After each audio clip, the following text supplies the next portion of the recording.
Eh bien, vous voyez, aujourd'hui, on a changé de métier, je dirais, et de disposition. Nous allons parler du blanchisseur. Qu'est-ce que c'est que le blanchisseur? Le vrai terme, eh bien, la vraie définition, c'est que le blanchisseur, c'est celui qui est chargé de blanchir nos habits et de les repasser. Communément en Côte d'Ivoire, dans notre jargon, nous appelons ces personnes chargées de repasser nos habits dans ces petits endroits-là, eh bien, des blanchisseurs. Ils nous intéressent aujourd'hui. Nous serons avec eux pour savoir comment est-ce que le matin commence et comment est-ce que la journée commence. Bonjour et bienvenue, vous êtes dans Matin Bonheur. Matin Bonheur vous réveille pour introduire cette émission. Bonjour Alix, qu'on retrouve au studio. Avec nous, ce sera dans quelques instants le retour ici chez notre blanchisseur. Et donc, arborer des tenues propres pour vous servir, c'est ce qu'on a décidé en ce lundi. Mesdames et messieurs, bonjour, bienvenue. C'est vrai que des fois, les lundis sont un peu moroses. J'ai tout simplement envie de vous dire de garder le sourire, de nous accompagner durant ces 90 minutes qui vont s'écouler. Et c'est sûr que vous en sortirez avec quelque chose de plus. Alors, on aura un programme très vaste et condensé à différents niveaux. Tout simplement, il faut rester avec nous, le temps pour nous de sortir, voir comment le temps se comporte avec les données météorologiques.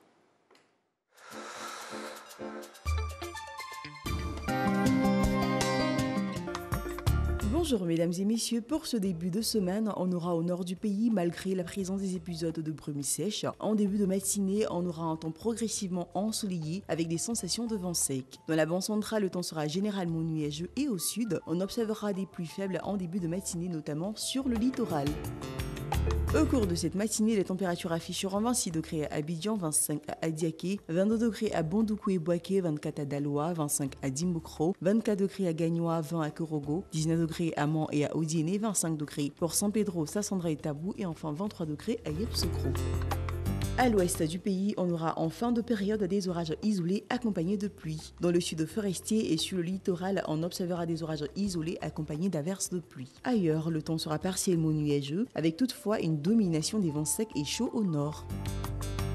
Les valeurs au cours de l'après-midi afficheront 31 degrés à Abidjan, 32 à Adiaké, 36 degrés à Bondoukou, 35 à Boaké, 36 à Daloa et Dimbokro, 35 à Gagnoa, 36 degrés à Korogo, Mans et Odiéné, 32 pour San Pedro et Sassandra, 31 degrés à Tabou et enfin 34 à Yamsokro.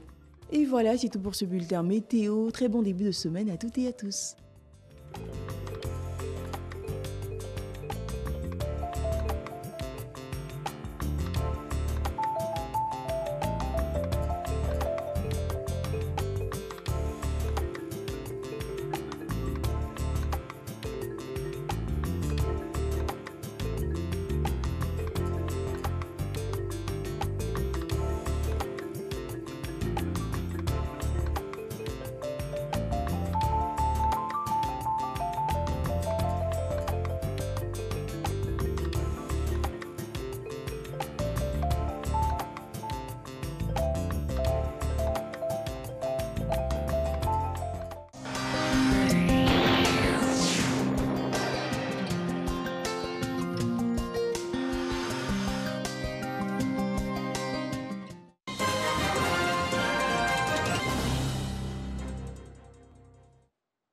Bienvenue dans ce nouveau rendez-vous de l'actualité. Bonjour à toutes et à tous.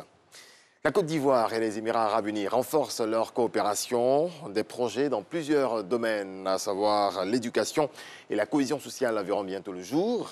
La nouvelle a été portée par la princesse Kazimi Boudour à la ministre Kandia Camara. La princesse de Chaskar intervient au nom de sa fondation. Walter Amadou Ouattara.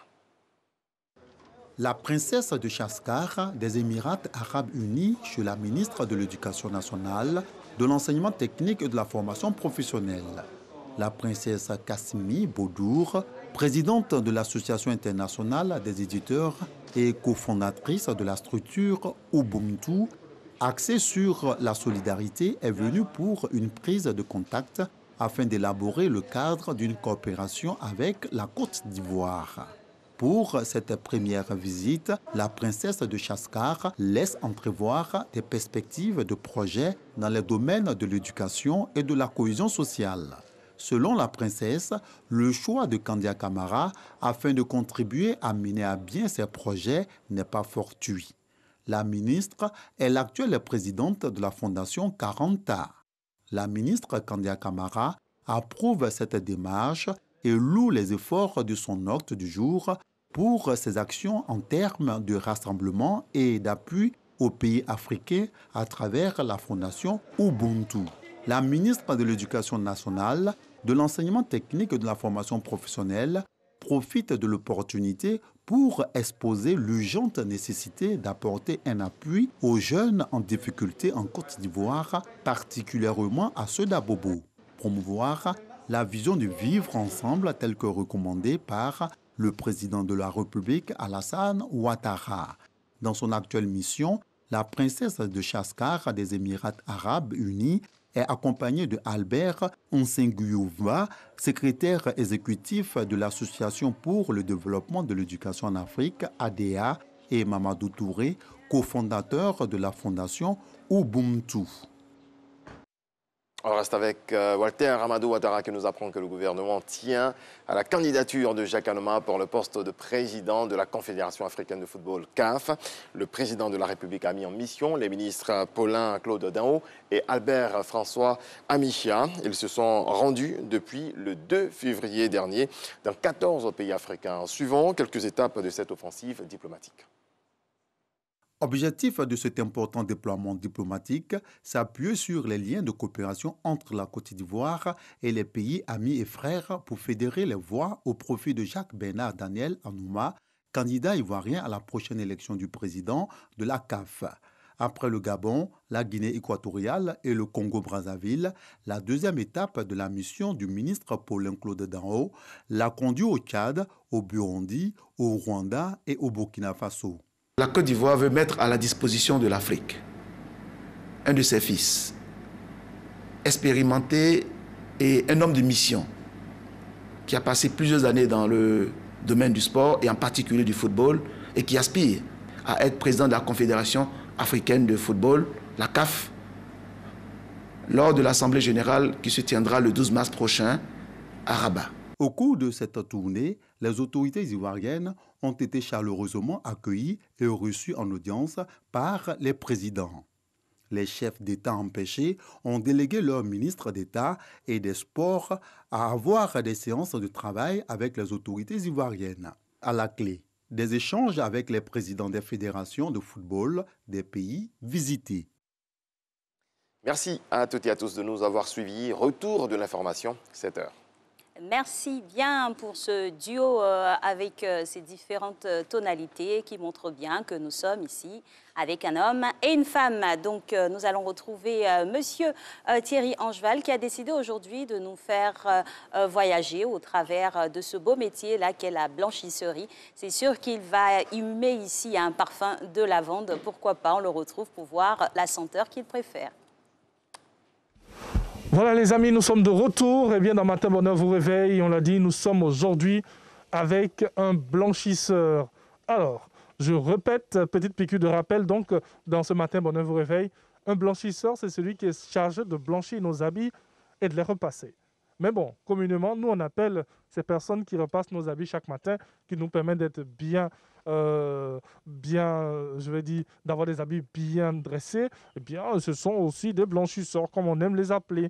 Et aujourd'hui, nous sommes à Angré-Château, avec un monsieur qui a ce style particulier. Oui, il est dans son bureau, donc il est bien habillé. Chemise, cravate, voilà, bien propre, bien habillé, pour dire que voilà, il faut très souvent prendre ce que nous faisons au sérieux.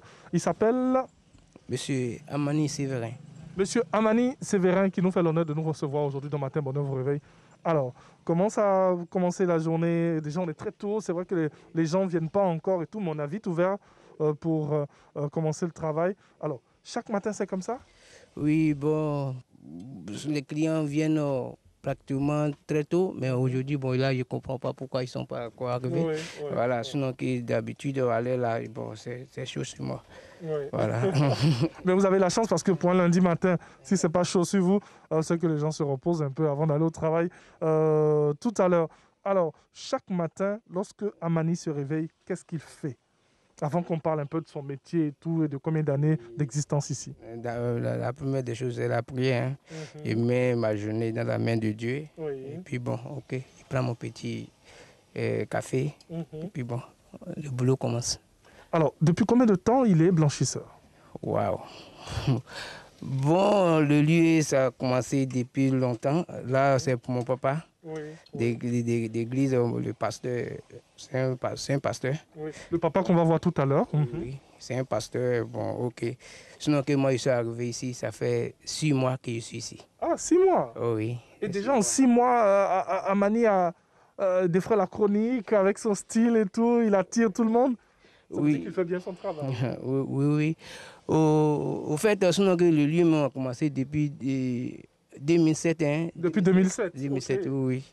Voilà, donc quand je suis arrivé, bon, moi, je faisais un peu, particulièrement pour moi-même, de l'autre côté, mon travail, mais là, ce n'était pas blanchisserie. Oui. Voilà, donc je fais mes activités, mais j'ai eu un accident, donc je ne pouvais plus trop bouger pour faire les trucs physiques.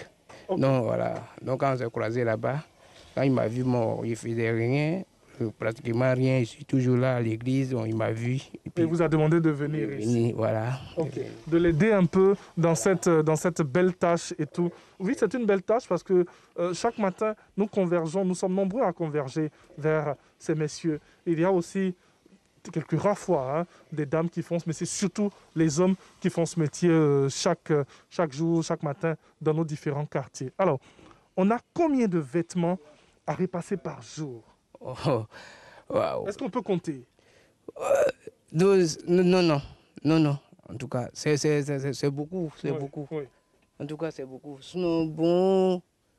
En tout cas, bon, parce qu'il y a repassage et puis il y a lavage. Okay. Bon, les repassages chaque matin, c'est combien? On ne peut pas compter forcément, mais on en a beaucoup. On en a en tout cas, c'est beaucoup. Parce que tout le quartier vient ici. Oui, presque. Oui. Presque. Avec mon style, bon, ça, voilà, ça attire un peu les clients. De plus que... On va parler du style. Pourquoi ce style-là? Bon, je me dis que bon, pourquoi ne pas donner l'exemple sur moi si je fais ce métier. Voilà, donc avec moi, mon exemple sur moi, quand ils voient tellement je suis, et puis bon, c'est comme ça qu'il prend le travail. Il est vraiment dans ce métier parce que nous, on ne peut pas faire cet exemple. Moi, je suis un peu français ce matin. Mais bon. Alors, donc c'est ce style qui attire les clients et tout. Quand ils viennent comme ça, qu'ils vous voient, qu'est-ce qu'ils disent? Bon, on dit que non, il ne devait pas être ici, qu'il devait être au bureau. Il dit que oui, dans un bureau. Mais ici, c'est un bureau. Oui, dans un bureau. Il dit, bon, d'accord, oui, j'ai compris. Mais oui, souvent, il prend le pot pour aller chercher de l'eau. Parce que, voilà, tout ça, là, on me dit, bon, pourquoi? Tu vois, tu es bien habillé comme d'habitude, tu as le but. Tu dis, mais non, c'est le travail là qui a fait que j'ai acheté ça.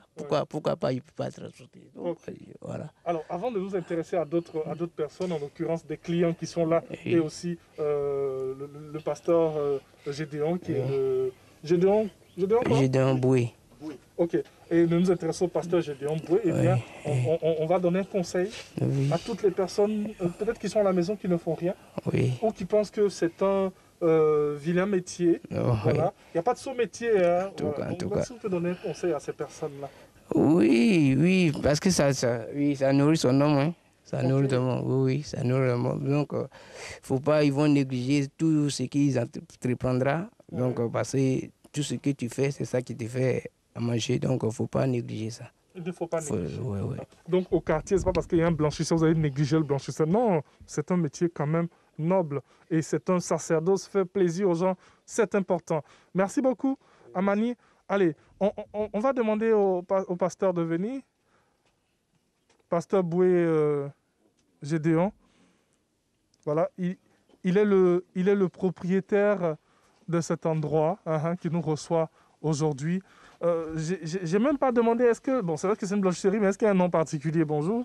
Oui, il y a un nom particulier. C'est le torrent. Le torrent. Le torrent. Okay. Le torrent. Pourquoi le torrent? C'est vrai que vous êtes très plongé dans les écrits, ça. Le torrent, c'est un exemple biblique. Quand David devait aller livrer bataille contre Goliath, il est allé choisir 5 pierres dans le torrent. Et c'est à partir de là que la victoire est venue et Goliath a été terrassé. Bien sûr. Et donc, vous voulez de la victoire ici, dans cette blanchisserie, le torrent, ici à Anglais. Donc, les clients, venez emmener la victoire avec les habits aussi, avec ça. Merci beaucoup. En tout cas, merci pour cette belle opportunité que vous donnez à toutes les personnes dans le quartier. Parce qu'il n'y en a pas, vous êtes le seul ici. Oui, c'est la seule blanchisserie. Et ça a commencé il y a un peu longtemps de cela. Je dirais depuis 2007. Oui. En ce moment, le quartier n'avait pas évolué. Oui. Et nous constatons aujourd'hui que le quartier a évolué. Et tous les clients viennent de part et d'autre, même un peu au-delà du quartier. Oui. Quand ils sont bien servis, même étant loin, ils appellent et puis on va chercher leurs vêtements pour envoyer ici. Merci beaucoup. Et ici, la particularité, c'est chemises bien repassées, c'est cravates, c'est paires de lunettes. On est au bureau, tout simplement. Merci beaucoup. Allez, on va laisser Amani travailler. Vous allez vous retirer et puis on va attendre des clients, des potentiels clients qui vont venir d'un moment à l'autre. Allez, Amani, on continue de travailler. Alors, Amani, on attend des clients? Oui, attend les clients. On ne sait pas, c'est un lundi matin et puis tard comme ça. Qu'est-ce qui se passe? Bon, peut-être qu'ils sont... peut-être les dimanches, peut-être qu'ils sont un peu fatigués. Ouais, et puis, voilà, ils prennent le temps. Oui. Ouais. Ils prennent le temps. En tout cas. On a un client qui arrive. Bonjour. Bonjour, monsieur. Bonjour, monsieur. Bonjour. Vous allez bien? Oui, je vais bien. C'est monsieur Kwakunda. Monsieur Kwakunda. Alors, vous avez l'habitude de fréquenter cette blanchisserie? Oui, j'ai l'habitude d'envoyer les choses ici. Ok. Qu'est-ce qu'on peut dire rapidement sur le torrent? Qu'est-ce qu'on peut dire sur cette blanchisserie? Donc, on peut dire qu'ils sont tout le temps parfaits. Oui. Ils ne m'ont jamais doublé en tout cas. Ils ne m'ont jamais doublé? Ouais, je viens ici. Vous n'êtes jamais venu et puis c'est fermé? Ouais. En tout cas, les rendez-vous, vraiment, ils sont tout le temps au rendez-vous. Ils répondent toujours. Merci beaucoup. Merci. Bonne journée. Vous voyez, vous faites la fierté du quartier. Hein? Merci. les gens, ils sont satisfaits. Oh, merci. Ah, mais c'est bien. Et c'est comme ça les matins et tout. Oui. On a encore un autre client. Bonjour, monsieur. Bonjour, monsieur. Je me permets de vous accoster avant même que vous ne puissiez parler à Amani. Vous êtes dans le quartier? Oui, j'habite juste à côté. Ah, vous êtes juste à côté. Oui. Donc vous connaissez ce monsieur avec sa cravate, sa chemise Oui. Ok. Ouais. En tout cas, c'est quelqu'un qui donne l'exemple parce que moi-même, c'est comme ça que je m'habille. Ok. C'est pour cela que j'envoie mes habits pour pouvoir les faire repasser. Vous êtes venu chercher des habits, hein? Oui, je suis venu chercher des habits. Ok. Amani, on va donner les habits du monsieur. Ok. C'est monsieur Kona. Oui, monsieur Kona.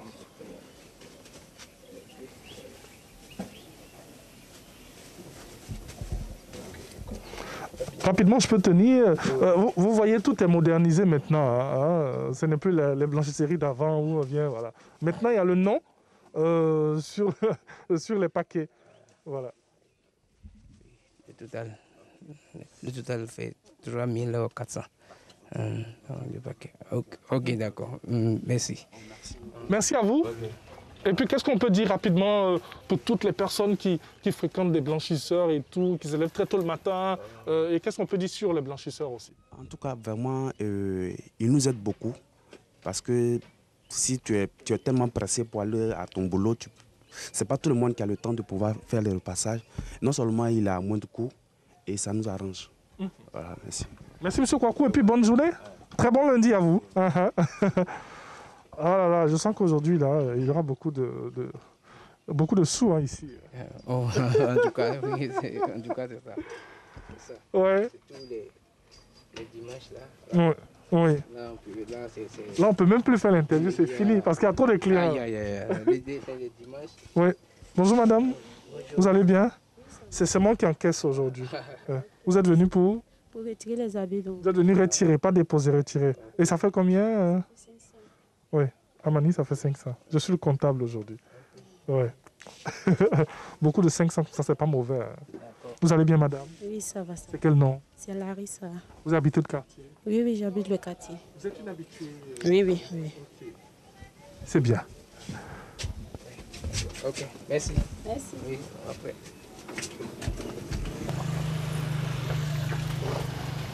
Voilà, Gerson, merci.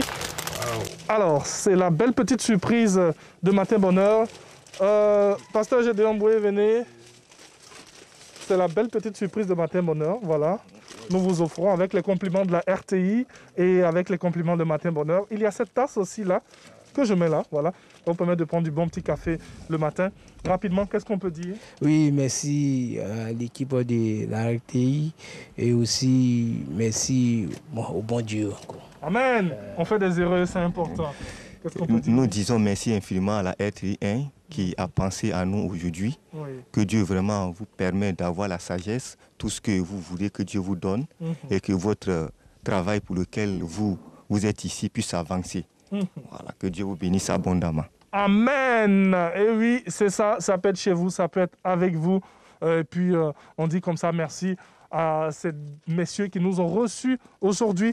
On dit aussi merci à toutes ces personnes, à tous ces clients qui viennent généralement ici pour repasser leurs différents vêtements. C'est ça aussi notre quotidien. Matin bonheur vous réveille, c'est fini. On se retrouve au studio avec Alix. Merci. Et à tout de suite. Juste le temps pour nous de nous changer. Et on se retrouve au studio. À tout de suite. C'est sûr, dans des vêtements bien repassés par notre cher Amani et son père. Et on accepte ici les bénédictions qui ont été faites à l'endroit de cette équipe. Alors, un autre membre de l'équipe maintenant fait son entrée pour la revue de presse. Vous avez deviné, c'est Arono Kobia pour ce lundi.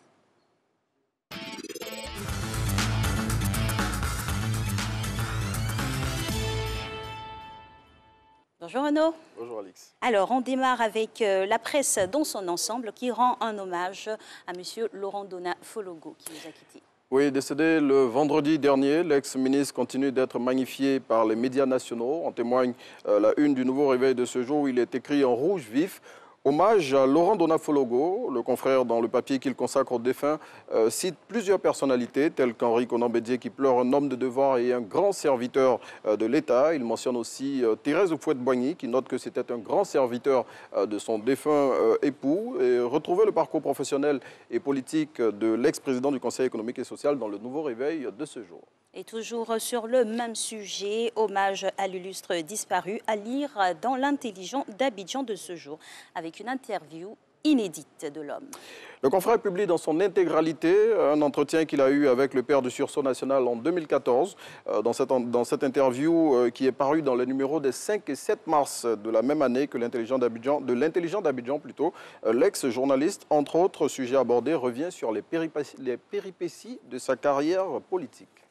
Et toujours au titre de l'actualité, les législatives de mars prochain, 6 mars précisément, après les élections des membres des commissions électorales locales, le palabre est fini ou la palabre est terminée? C'est ce que barre à sa une Le Patriote. Selon le confrère, vu que la campagne d'installation des membres des commissions électorales indépendantes locales qui s'est achevée hier s'est déroulée en tenant compte des recommandations de la Cour africaine des droits de l'homme et des peuples et aussi des exigences de l'opposition, plus aucun obstacle ne devrait se dresser désormais sur la voie du scrutin du 6 mars. Et on poursuit encore une autre couche pour les législatives. Le parti Ensemble pour la démocratie et la souveraineté déploie ses troupes sur l'ensemble du territoire national. C'est ce que révèle la voix originale en lançant en manchette. Les candidats EDS encerclent le pays. Selon le confrère, les émissaires du parti proche de Laurent Gbagbo sont à pied d'œuvre sur le terrain afin de garantir sa victoire au scrutin du 6 mars. Et monsieur le ministre Kakabe réconcilie l'élite de Yamoussoukro. Oui, en mission de réconciliation dans la capitale politique de la Côte d'Ivoire ce samedi, Kakabe, selon le matin, n'y est pas allé du dos de la cuillère avec les cadres de la région. À en croire le confrère, Kwadio Konan-Bertin a asséné ses vérités aux cadres de la région qui, selon lui, sont à la base des malheureux événements qui ont émaillé la ville à l'occasion de la présidentielle du 31 octobre dernier. Le ministre de la Réconciliation leur a recommandé de faire la paix pour le bien des populations. Retour à Abidjan, on part pour Bingerville où 2 villages, nous dit-on, sont au bord de l'affrontement. Il s'agit des villages de Mbatobouaké et de Kofigro. Selon Soir Info qui révèle cette histoire, c'est un conflit foncier portant sur une parcelle de 202 hectares, revendiquée par chacune de ces 2 localités, qui est à l'origine de ces tensions. On espère qu'il y aura un dénouement pacifique. Mais vente du cacao, l'Inter propose des pistes de solutions pour sauver l'or brun de notre pays. Oui, selon le confrère, cette situation naît du bras de fer entre le Conseil Café Cacao et les multinationales sur la question du différentiel de revenus décent, dont l'objectif est de permettre aux paysans de bénéficier d'une meilleure rémunération, est en train de plomber la campagne de vente de cacao de cette année. Et face à cette situation, l'Inter propose des solutions qui pourraient permettre de la juguler et permettre ainsi aux planteurs de jouir du fruit de leurs efforts. Et on reste toujours en économie avec la Bourse régionale des valeurs mobilières qui a enregistré 2 milliards de francs CFA de transactions en fin de semaine dernière. Tout à fait. Et ce volume d'activité, selon le site d'information économique sicafinance.com, est le plus élevé depuis le début de cette année. Selon le média en ligne, c'est l'action Sonatel sur laquelle a porté 97% des échanges de ce vendredi qui est à l'origine de cet exploit. On termine avec du sport et cette belle victoire de Sisségueux qui remporte le meeting en salle de Berlin. Le sprinter ivoirien a remporté cette compétition le vendredi dernier dans la capitale allemande. C'est la deuxième médaille d'or que l'athlète ivoirien enlève en ce début d'année, après celle glanée le 1er février en finale du 60 mètres à Düsseldorf, toujours en Allemagne. Et félicitations donc à lui pour cette belle victoire. Il hisse très haut le drapeau ivoire. Merci à Renaud Kobia. Merci Alix. Ben, on a terminé avec le sport, mais on va poursuivre aussi avec le sport. J'espère que vous allez exercer les mouvements qui viennent maintenant avec la coach. Ben oui, pourquoi pas, retirez tranquillement votre veste puisque vous en avez la possibilité pour faire maintenant de la performance hebdomadaire votre levier pour ce lundi. Allez, on y va.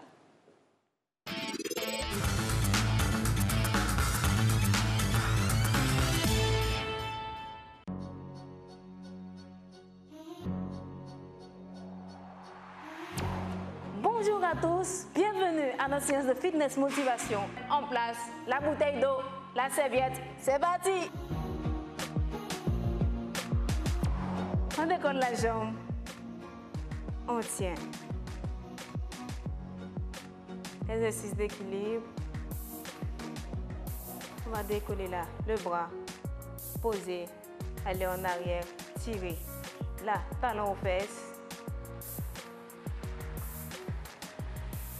Relâchez la même jambe à l'extérieur, tirez. Très bien. Change de jambe. Tenez là, tirez. On tient avec le bras. Levez le bras. Très bien. La même jambe en arrière. Là, basculez. Et là, on fait sortir à l'extérieur, tirez. Relâchez. Bras tendus, tirez sur le tronc dans le même sens que moi. Changez de bras, basculez dans l'autre sens. Très bien. Déployez là. Exercice arrière. Change de sens, basculez de chaque côté. Très bien. Exercice avant là. Nous allons monter. 1, 2. Changer de côté là. 1.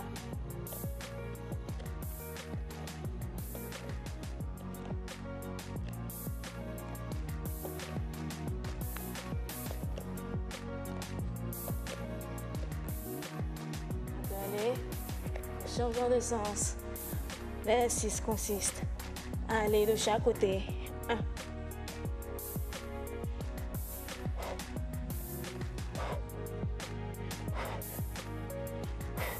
Coude au sol. 1.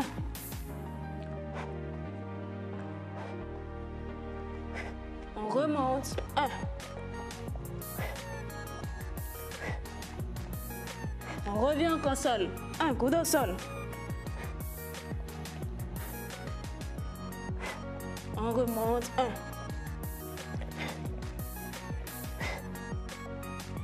Relâchez. Bras.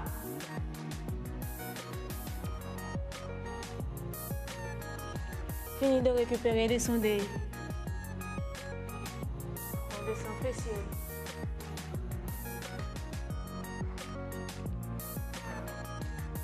De ce côté, cours de sol. J'espère que ça peut aller. Décoller les jambes. Là, 1. Contractez, abdominaux. Juste la jambe qui travaille, qui travaille, qui travaille. On tient, on ne lâche pas. Go!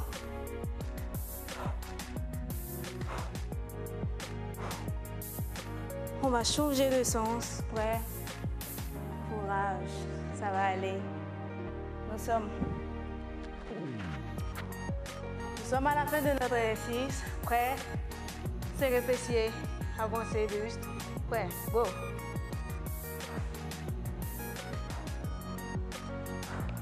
Allez!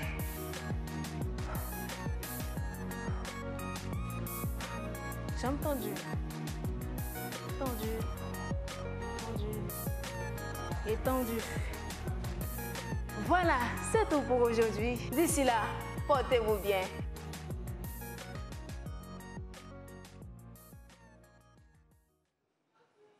Ah oui, merci à la coach Marie-Noël pour tous ces mouvements. C'est sûr qu'on aura la flexibilité et les énergies positives pour poursuivre ce lundi qu'on a démarré avec vous depuis 6h25. Alors, on va maintenant partir pour une toute petite pause.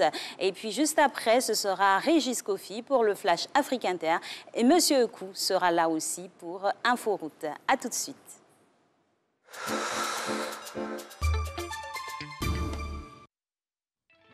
Njani momu coronavirus wa ba menu iti esasaihu esasabenga meumwie na ejina coronavirus atinga be clé e fait so atinsu benga be tuer forso yole awa oni OMS bewa yo black clasu e unzi sa nzuenu oni samla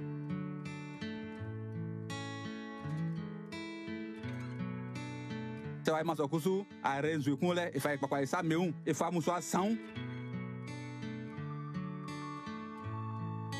e bonu tango tawai masokusu e sakpro nu e botango nu muso aso kako fe pekun nwa yiblo se e aunzima isa nu na ifa isa e kae ima oni ebue oni enua njani momu e sasaihu e sasaiti na coronavirus e jiren na yo jasinga e boye klamu ye Côte d'Ivoire men yo di lura e ka e klamo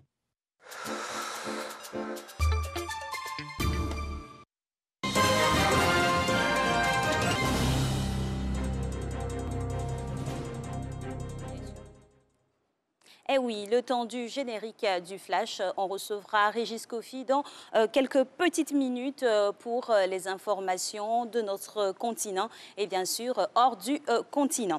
Alors, pour Régis qui sera là dans quelques instants, il faut savoir déjà qu'aujourd'hui, nous sommes quand même au 8e jour du 2e mois de l'an 2021. Nous sommes donc le 8 février et puis c'est ce mois-là qui est le mois de l'amour par excellence, vous le savez. On aura donc un programme pour vous mettre les cœurs dans les yeux et puis vous faire déborder d'amour pour l'être aimé, pourquoi pas.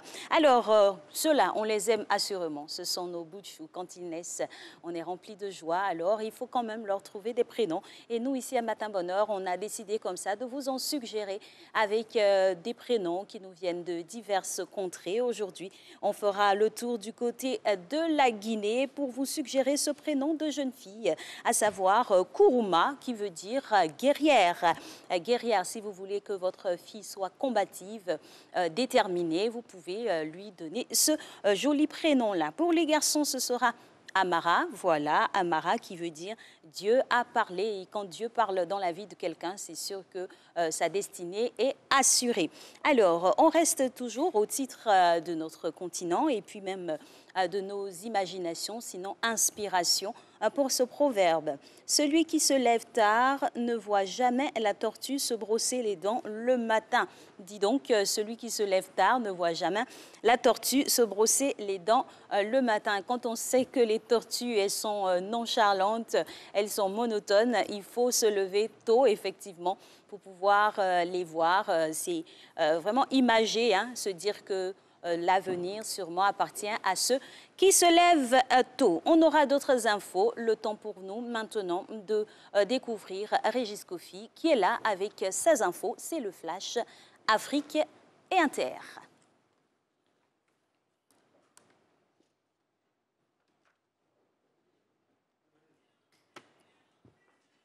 Et à l'antenne. On vous écoute.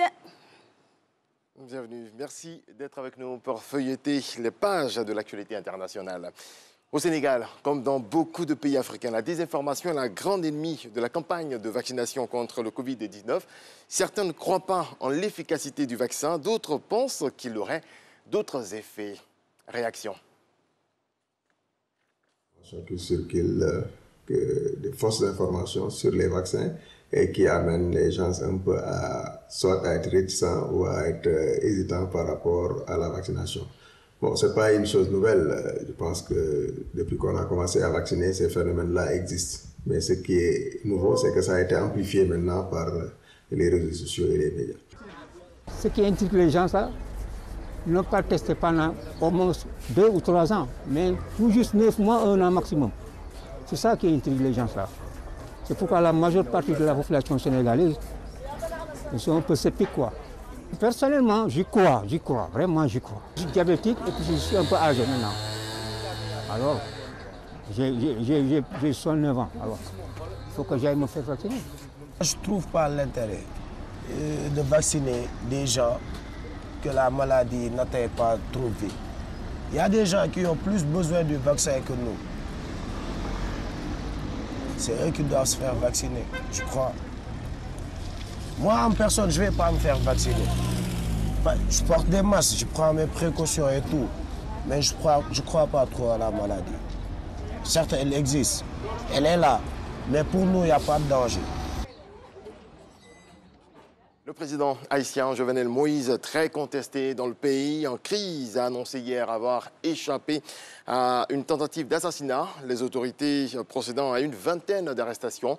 Le chef de l'État haïtien s'exprimait sur le tarmac de l'aéroport de Port-au-Prince, entouré de sa femme et du Premier ministre qu'il a chargé de donner ultérieurement tous les détails, sans filtre. Du football, le Maroc entre dans l'histoire du championnat d'Afrique des Nations CHAN en battant hier le Mali 2-0 en finale de la compétition. Les Lions de l'Atlas deviennent les premiers, ou alors la première sélection à remporter la compétition 2 fois de suite. Regardons. Bravo les champions, vous le méritez.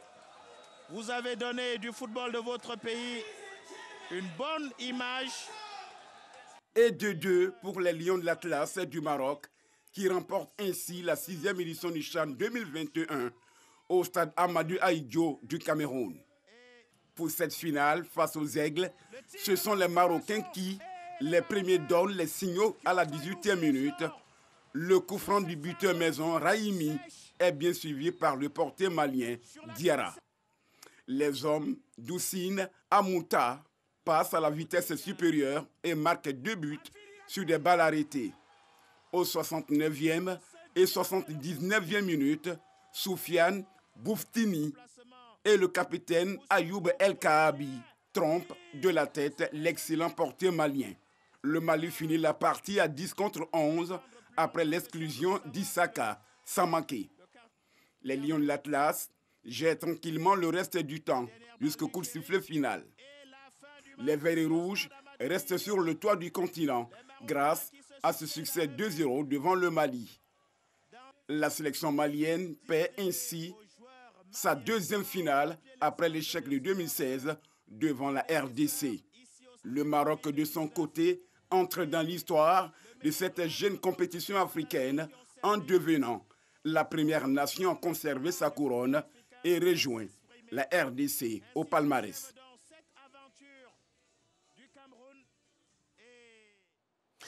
D'autres grands rendez-vous sur la planète foot ce dimanche, notamment le Classico français, Paris Saint-Germain-Marseille, rencontre qui a tourné en faveur des Parisiens. Score final 2-0. Kylian Mbappé et Mauricio Icardi sont les buteurs. En Angleterre, un choc au sommet et la victoire de Manchester City, solide leader désormais de la Premier League. Les hommes de Pep Guardiola ont surclassé le Liverpool de Mohamed Salah. 4-1, score final. City bien aidé par Alisson, le gardien de Liverpool, à la base de 2 énormes erreurs. Merci à toutes et à tous de votre attention.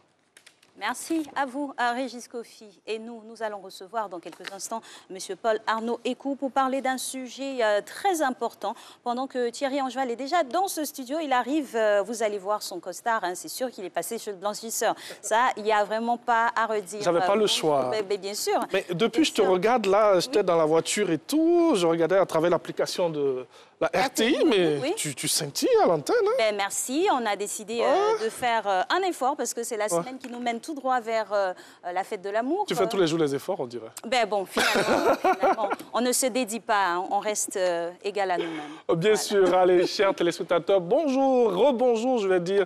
Nous sommes dans cette émission, et bien la semaine de l'amour que nous allons avoir. Et bien, toute cette semaine, on va parler de l'amour, on va penser l'amour, on va faire l'amour. Bon, dans un autre sens. Allez, on poursuit cette émission. Qu'importe le sens qu'on prend, il faut simplement que cela émane de beaucoup de joie. Alors, nous, on va recevoir maintenant M. Paul Arnaud Écou. Le sujet qui nous occupe aujourd'hui, c'est les travaux de la commission spéciale de suspension de retrait du permis de conduire. On va épiloguer là-dessus pour avoir tous les détails juste après ceci.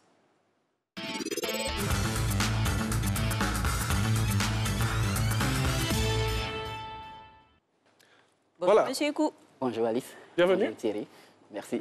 Top, c'est parti. Oui, top, c'est parti. On démarre donc avec vous sur le sujet qu'on a énoncé, les travaux de la commission spéciale de suspension et de retrait du permis de conduire. Déjà, on va essayer de situer le cadre et savoir ce que c'est que cette commission, la SMission. Merci beaucoup Alice. Cette commission, on se souvient, a été réactivée en décembre 2018 après le décès tragique d'un artiste comédien national de la circulation, Brahima Sidibé, je crois, Bulldozer. Donc cette commission va être un organe technique qui va examiner toutes les questions liées au retrait, à la suspension du permis et va formuler au ministre des Transports des mesures de sanctions à prendre. Donc elle vient compléter l'action de la justice dans la répression des conducteurs indélicats. Alors, comment elle fonctionne concrètement, cette commission? Cette commission va fonctionner comme un organe juridictionnel. Comme je disais, elle va contribuer à rendre la justice. Il y a des représentants des différents ministères, des différentes institutions, notamment la justice. Il y a 8 personnes que la loi désigne, qui se réunissent régulièrement, une fois tous les mois, qui examinent les cas qu'on leur soumet. Et comme une audience, ils reçoivent les conducteurs indélicats, ils écoutent leurs exposés, ils analysent les situations qu'on leur pose, et puis bon, ils proposent soit de retirer le permis, soit de suspendre le permis. Ils peuvent aussi également proposer même de restituer le permis lorsque le conducteur arrive à justifier qu'il n'est pas en faute, il n'est pas en tort. Alors, on a plusieurs autres institutions, hein, dont l'OSER qui traite des questions routières, la police spéciale de la sécurité routière, et on a aussi la Commission nationale de la sécurité routière. Quelle est la pertinence d'avoir cette nouvelle commission où il y a carence? Il n'y a pas carence, il y a peut-être complémentarité, il faut le dire. C'est vrai que depuis quelques années, on constate une montée en puissance des organes de régulation de la sécurité routière, et c'est une bonne chose. Il y a beaucoup d'organes en place, avec la police de la sécurité routière que vous avez citée, la commission qui va peut-être bientôt démarrer cette activité. Mais il y a une complémentarité. Mais on part du principe que le permis de conduire, il est en amont même de la lutte contre l'incivisme, contre l'accident. Donc, personnellement, il fallait particulièrement le réglementer, et on met en place une commission spéciale qui va justement plancher sur simplement les questions de permis de conduire. Les autres ont des missions plus larges, donc ça peut diluer la nécessité de suivre de façon précise les permis de conduire. Donc ça, c'est un. Et deux, cette commission-là permet une collaboration entre plusieurs structures, ce qui n'est pas souvent le cas avec d'autres commissions. Elle va permettre la collaboration entre la justice, à qui appartient vraiment le pouvoir de sanctionner et d'annuler des permis, et d'autres acteurs. Donc elle se positionne en amont de la lutte contre les accidents de la route. Et donc elle a sa place forcément. Elle pourra cohabiter avec les autres structures qui vont arriver. Elle pourra cohabiter, elle existe depuis longtemps. Est-ce que les résultats sont satisfaisants quand on sait que sur nos routes, il y a tellement de soucis? C'est vrai que c'est une question qui mérite d'être posée, mais en à peine 2 ans d'exercice, les communiqués que le ministère nous porte à notre connaissance fait savoir qu'il y a 810 permis de conduire qui ont été retirés. pour environ 3000 cas qui ont été confiés à la commission. Je pense, à mon avis, qu'en moins de 2 ans, c'est quoi, environ 150 décisions par mois. C'est quand même d'une efficacité redoutable. C'est vrai qu'en face, il y a beaucoup de comportements indélicats, il y a beaucoup d'incivisme sur la route, mais une commission qui, en 2 ans, peut statuer sur 3000 dossiers, c'est-à-dire que personne n'est à l'abri. Donc, c'est quand même assez efficace, sauf que peut-être qu'en aval, on ne reçoit pas les décisions. On n'analyse pas pour voir quel est l'impact. Je ne sais pas qui a été sanctionné. Peut-être qu'il est encore dans la circulation, je ne sais pas. Donc il y a peut-être 2 éléments qu'il faut mettre en place pour qu'on apprécie vraiment l'efficacité de la structure. Mais je pense qu'elle est quand même assez efficace. Et je pense qu'elle comprend aussi des acteurs qui savent, qui maîtrisent bien l'intérêt de sanctionner. Le procureur de la République y est représenté, le ministère de l'Intérieur y est représenté. Donc sa composition, ses décisions font que la commission est forcément une structure efficace. C'est du concret? On retire vraiment des permis en Côte d'Ivoire? On retire des permis, puisque le ministère ne va pas s'amuser à communiquer 810 permis retirés. On retire des permis, on retire, c'est vrai, à des peines très lourdes. Des fois, on les retire jusqu'à 10 ans, des fois à 20 ans. J'ai vu des décisions, des communiqués, où on dit qu'on a retiré des permis pour 20 ans. C'est quasiment une annulation du permis, parce que le permis de conduire dit 10 ans, on le retire pour 20 ans, c'est-à-dire qu'on te retire ton permis, mais on ne te donne plus le droit de conduire, en quelque sorte. Donc, quand même, c'est efficace et redoutable. Et c'est très régulièrement qu'on apprend qu'on a retiré des permis. Il n'y a pas longtemps, le 31 janvier dernier, on a retiré 18 permis. Donc c'est concret, c'est pratique. Sauf que nous, on n'a pas les moyens d'apprécier qui a fait l'objet d'une sanction. Peut-être qu'il va falloir appeler à promouvoir, merci beaucoup, à divulguer, pourquoi pas à publier même les décisions qui ont été rendues pour qu'on apprécie avec elles. Alors, sous d'autres cieux, concernant cette forme de gestion même des contrevenants, on va dire, aux conditions pratiques routières, on a vraiment des choses qui sont très stipulées, par exemple avec les permis à points. On sait que telle infraction va nous faire retirer des points et à terme, on n'aura plus de permis. Ici, comment c'est organisé? Quelles sont les fautes majeures qui sont commises et qui entraîneraient le retrait d'un permis? C'est vrai que nous, on a prévu dans notre législation depuis 2016 la procédure de retrait de points des permis. Oui. Mais bon, de façon pratique, on n'y est pas encore arrivé. J'espère que ça sera pour bientôt, parce que ça peut être une alternative. Parce que le principe du retrait des points de permis, on sait combien de points on va perdre, alors que là, on a le risque de perdre son permis d'un coup. C'est clair. Pour une même faute. Donc, généralement, on va punir les infractions graves. Mais il ne faut pas qu'on se limite aux infractions. Chaque fois qu'il va y avoir un accident de la circulation entraînant mort d'homme, entraînant des coups et blessures, donc des accidents mortels, exactement. Dès lors que le procès verbal et constat d'accident est transmis à la commission et que votre permis a été retiré, vous risquez de vous retrouver dans la commission pour vous défendre. Donc, et bien évidemment, le test a été écrit en fonction. Le test a été écrit pour lutter contre les accidents. Donc, le test date de 63, qui précise que chaque fois que le juge est appelé à prononcer une sanction contre un conducteur auteur d'un homicide ou des coups de blessure graves, il doit pouvoir prononcer l'annulation du permis ou la suspension. Donc, c'est le corollaire. Donc, chaque fois qu'il va y avoir un accident de la circulation, on risque de se retrouver devant la commission. On peut aussi se retrouver devant la commission pour certains cas en matière d'inaptitude. Parce que, bon, s'il était médicalement prouvé que vous n'êtes plus apte à conduire, vous allez vous retrouver devant la commission qui va retirer votre permis. Donc, il y a plusieurs situations, il y a plusieurs comportements qui vous amèneraient forcément devant la commission. Et c'est sûr qu'on pourra prolonger sur le sujet la semaine prochaine, car c'est très important de savoir exactement quelles sont les incidences du retrait de permis. Nous, on va passer à autre chose. Oui, bien sûr, c'est Instant Vérité avec Gabriel Zani. On parle d'un sujet qui nous intéresse tous, passage à 10 chiffres. Que fait la RTCI? Invité aujourd'hui, M. Bilé Dieméléou, directeur général de la RTCI, et c'est maintenant.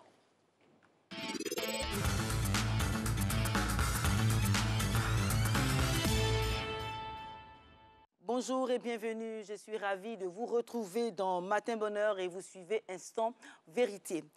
31 janvier 2021, la Côte d'Ivoire est passée de 8 à 10 chiffres dans la numérotation téléphonique pour les lignes fixes et le mobile. Les problèmes des consommateurs sont aussi passés à 10 chiffres.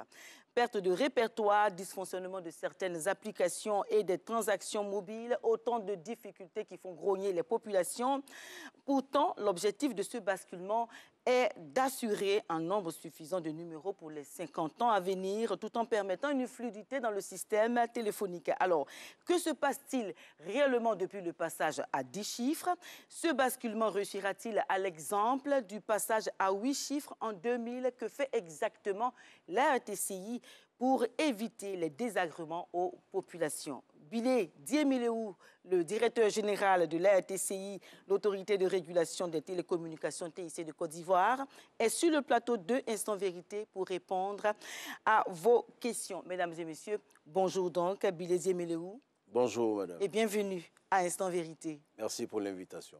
Alors, 31 janvier 2021, le passage à 10 chiffres s'est fait. Une semaine plus tard, quel retour avez-vous des populations?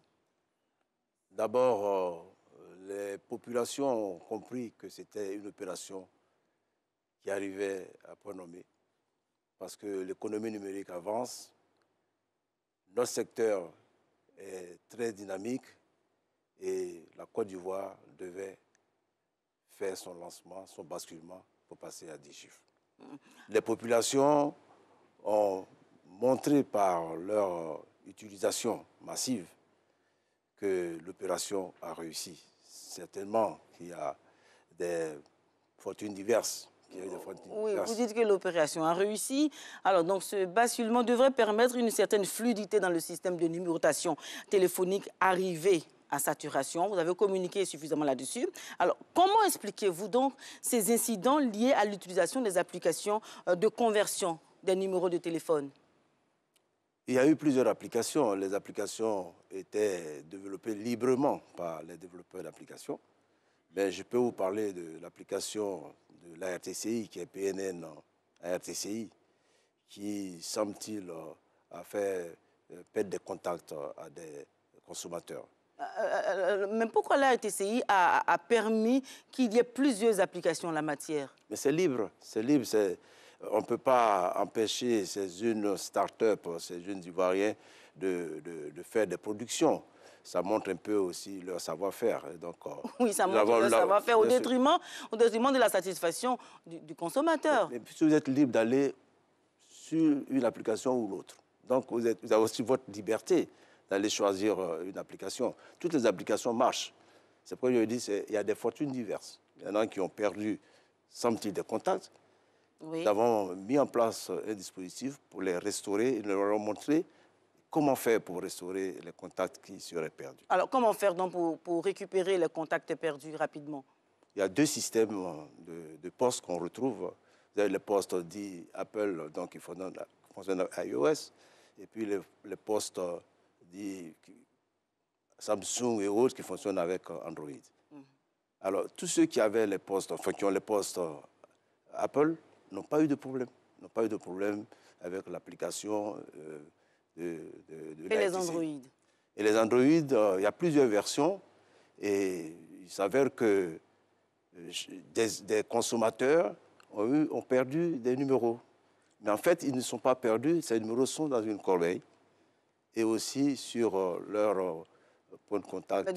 Mais qu'est-ce que l'ARTCI fait finalement pour que les consommateurs puissent retrouver leur numéro? Parce que c'était embêtant quand même de changer de numérotation et au lendemain, on se rend compte qu'on n'a plus les contacts. Ne pensez pas que tous les numéros sont perdus. Ils ne sont pas perdus. Ils le disent parce qu'ils n'ont pas pu retrouver le contact d'un correspondant.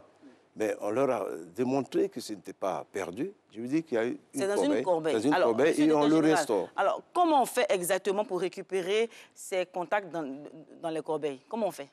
Dans les corbeilles, lorsque vous allez sur votre adresse Gmail, parce qu'il s'agit d'Android, vous avez donc un dispositif, disons, un process que vous devez appliquer pour que, bien sûr, à la fin, vous puissiez avoir votre restauration. Donc, on le fait habituellement et ce n'est pas parce que PNN est arrivé qu'on ne peut plus restaurer les numéros. Donc, on les a restaurés et nous avons fait des essais chez nous et nous avons donc pris la décision de faire un communiqué assez large et de le mettre aussi sur notre site.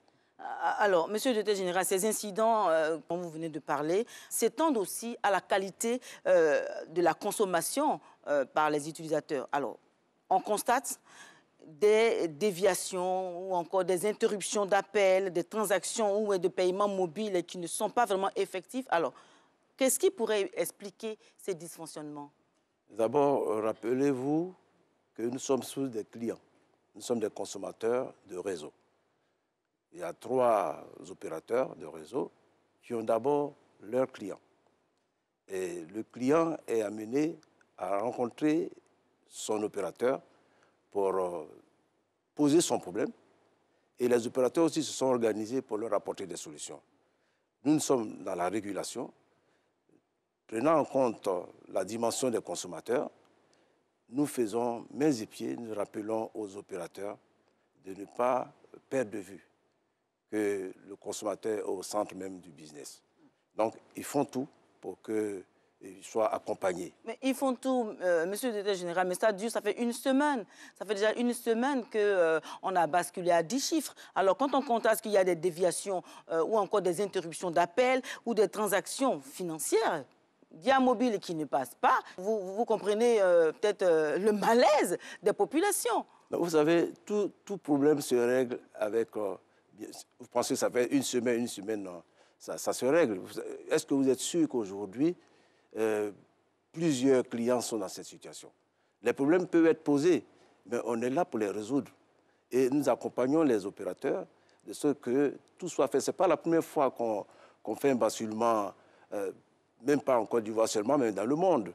Et il y a toujours des dispositions qu'on prend, bien sûr, pour qu'il y ait moins de désagréments. Il peut arriver qu'il y ait des désagréments. Alors, les Ivoiriens pensent que ça fait 10 millions de numéros, peut-être plusieurs millions... 10 milliards. 10 milliards, voilà. 10 milliards de numéros sont disponibles avec le nouveau plan d'exploitation mobile. C'est vrai, mais ce que disent les Ivoiriens, c'est que la RTCI a plutôt privilégié ou encore a mis l'accent sur l'accroissement du nombre des abonnés et a laissé de côté la qualité du service. Ah non, vous savez, madame, lorsque nous devions lancer cette opération, nous avons contrôlé la qualité du service. Nous avons fait des visites inopinées sur des réseaux pour nous rendre compte de l'état de ce réseau avant basculement. Et pendant le basculement, nous avons observé la mise en place, donc la mise en service, parce que quand vous faites le basculement, il y a une étape de mise en service. Nous avons vu que toutes ces étapes ont été faites pendant que nous étions en contrôle et la qualité était encore bonne. Et puis à la fin, nous avons aussi vérifié que la qualité était bonne. Donc, la qualité de service, je ne pense pas qu'elle soit touchée. Ce dont nous parlons ce matin, il s'agit du fait que les consommateurs disent qu'il y a des interruptions d'appels, qu'il y a des déviations d'appels, des SMS qui n'arrivent pas à temps. C'est vrai, ces problèmes-là, on les rencontrait avant le passage à 10 chiffres, mais maintenant, c'est devenu plus grave. Ça fait une semaine et ils sont vraiment dans l'embarras. Voilà. Je ne pense pas, je ne suis pas sûr. On est passé à 10 chiffres, non, mais la qualité du service n'a pas accompagné. Vous n'avez aucune preuve. Vous dites que les consommateurs disent. C'est aussi facile que ça. Mais ce sont les consommateurs. Ah non, je ne pense pas que ce soit comme ça qu'il fallait le dire. Non, le consommateur, on dit le client est roi. Donc, oui, justement. Le client est roi, mais donc quand il parle, quand il évoque une difficulté, ben, nous qui sommes dans cet écosystème pour faire avancer, je parlais du consommateur, je parlais de l'opérateur, de l'État et de nous-mêmes. Mais nous faisons tout pour que... Parce que plus vous perdez, plus il y a des désagréments, mais votre business ne marche plus. Donc, notre objectif, c'est de tout faire pour que tous les consommateurs soient dans un écosystème parfait. Mais comprenez aussi que lorsque vous faites un basculement, pour nous, le basculement a réussi, c'était ça le premier objectif. À l'usage, c'est ce qu'on appelle la qualité d'expérience, il peut y avoir des éléments divers. Mais est-ce que les entreprises de téléphonie payent des pénalités pour ces dysfonctionnements causés du fait du basculement? D'habitude, lorsque nous avons notre fonctionnement avec les opérateurs, selon notre décret, nos lois, et puis nos textes qui nous encadrent, chaque 6 mois, nous faisons un contrôle de la qualité, nous faisons un audit.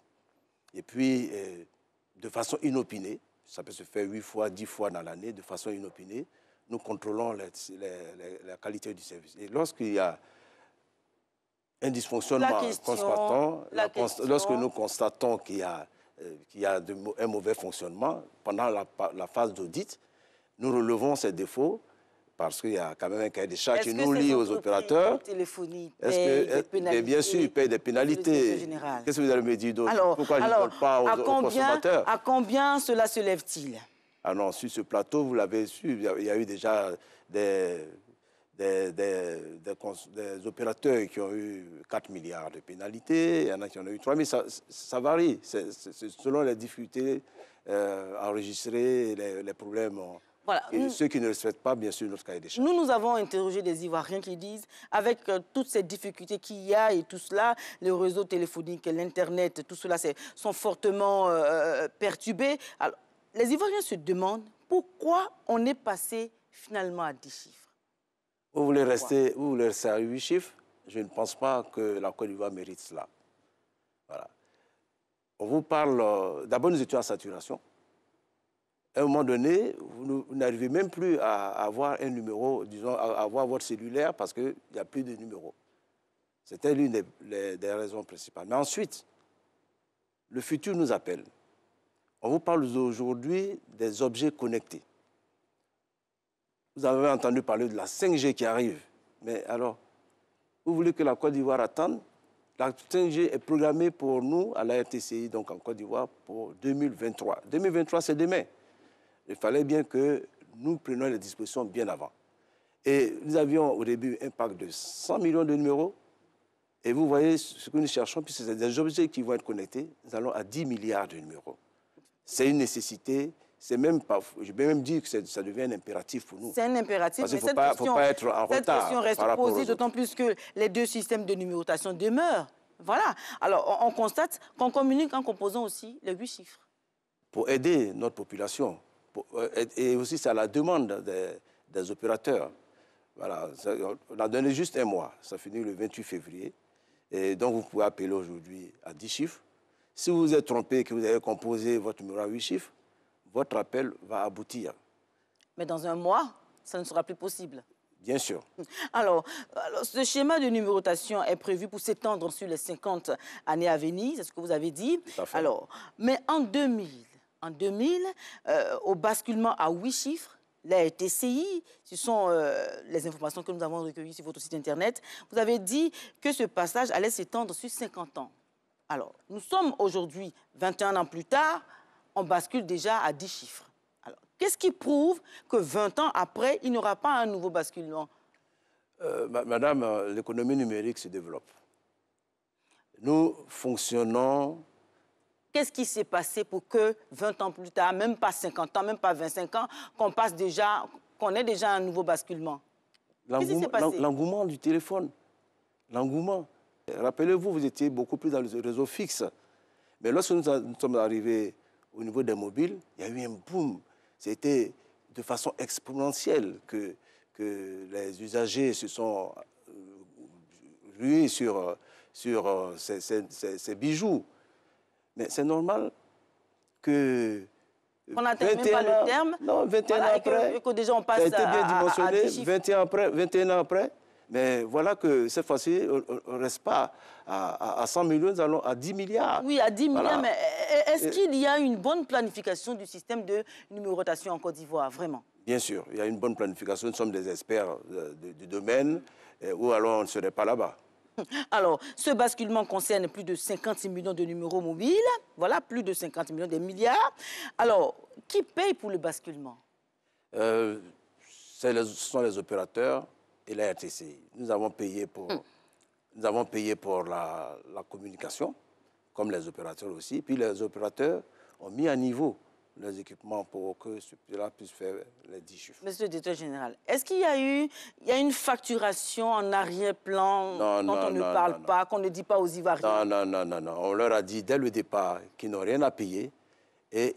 J'espère qu'à la fin, ils ne vont pas payer quelque chose. Non. Alors, ce que je vous pose comme question, ils disent, est-ce qu'il n'y aura pas une certaine facturation du genre augmentation de factures d'eau, d'électricité? Voilà, on ne comprend pas, on ne sait pas pourquoi. Non, moi je vous pose la question. Les Ivoiriens se demandent, c'est comme ça ils disent. Et après, bon, voilà, on constate que les factures augmentent. Ne dites pas comme ça, nous sommes quand même des régulateurs du secteur des télécommunications.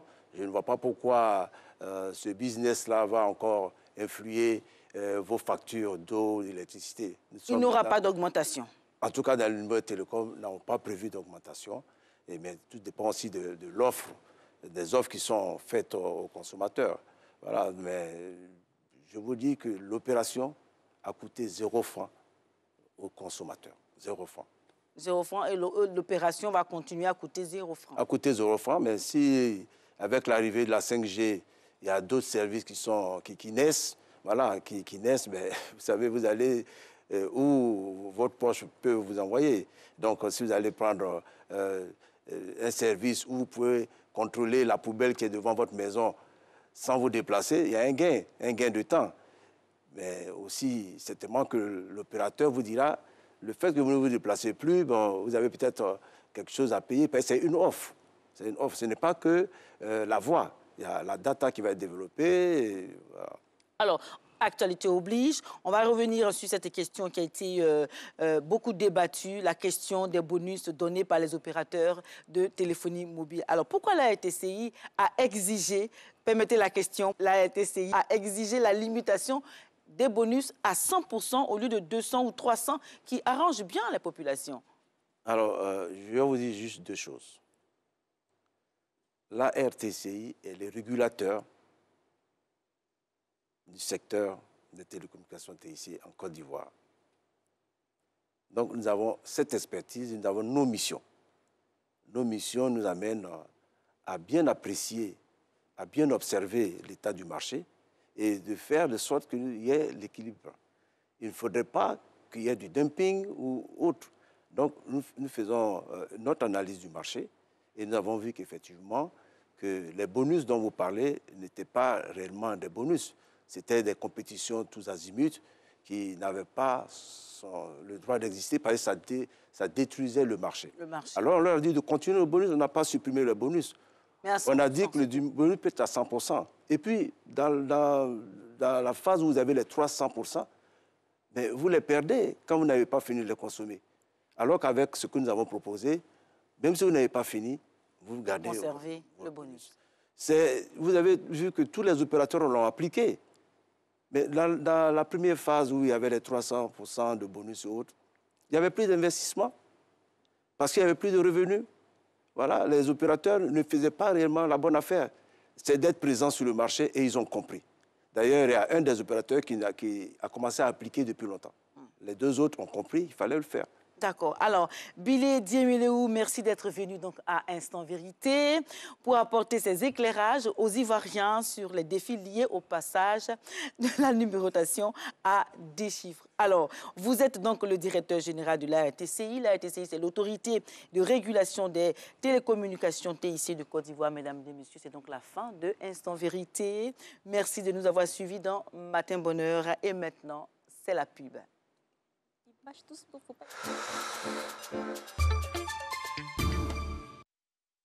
Attention, coronavirus. Protégeons-nous, protégeons les autres. Stoppons la propagation du coronavirus. Soyons disciplinés et adoptons les mesures de prévention recommandées par le ministère de la Santé et de l'Hygiène publique et l'OMS, l'Organisation mondiale de la santé. Se laver régulièrement et correctement les mains avec de l'eau et du savon.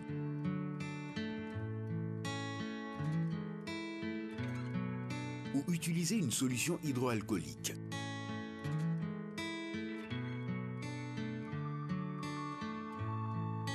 Tousser ou éternuer dans son coude ou dans un mouchoir à usage unique. Le jeter après chaque utilisation. Saluer sans se serrer la main. Éviter les accolades et les embrassades. Protégeons-nous. Protégeons les autres. Ensemble, stoppons la propagation du coronavirus. Ceci est un message de l'État de Côte d'Ivoire. L'autorité de régulation des télécommunications TIC de Côte d'Ivoire, numéro de le Corot Mama Pékin, 30-31 janvier 2021, 01 Rouna. Yeranga Yere Pétolou ni 01 ou Tiamouvu Yema, 05 ou MTN ou Yema, 07 ou Orange ou Yé. Gagi Fissou Kwale, Yé 21 ou Tiamouvu Yé, 25 ou MTN ou Yé, Koni 27 Orange ou Yé. Numéro d'urgence ni assistance Belega Fali. Yeranga information Nerena Yache site internet ou moi, pnn.artci.RT.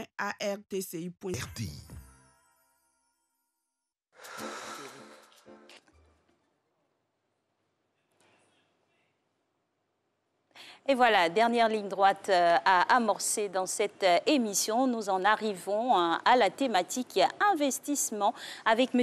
Abi Guinogues pour les lundis. Vous savez désormais, c'est le rituel de notre thématique. On parlera de comment procéder à une allocation d'actifs juste après le jingle.